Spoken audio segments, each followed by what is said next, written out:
Hello guys बदे के केड़े जिम्मा जा रही है समाज को काम है और ये 2 चार गमे भी जा जिम्मा चला बड़ावे भी ला चार जने जा रही है ठीक है चार जरा देखा कशा कतरा भाषा आराम दिन आराम और दिन आगे लगा दे कट मार दिया मुझे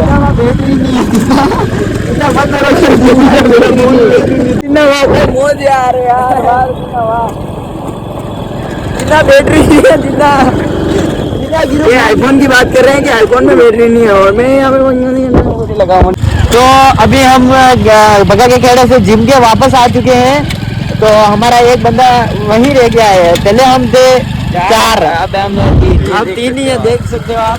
तो हम उनको वापस लेने जा रहे हैं देख सकते हो अभी रास्ता का और हम जिम में रास्ता आज बगे खेड़े का रास्ता कुछ बिल्कुल कच्चा है। सरपंच कौन है यहाँ का ये बगा खेड़ा वाला एक आठ लोग में जो बने हमारा छोड़ बड़ा एक आठ लोग में जो बैलेंस कोई नहीं है तो चलिए हम अगले ब्लॉग में मिलते हैं। बाहर बैलेंस कोई नहीं वाह साला ये देखिए हमारी लाइव लोकेशन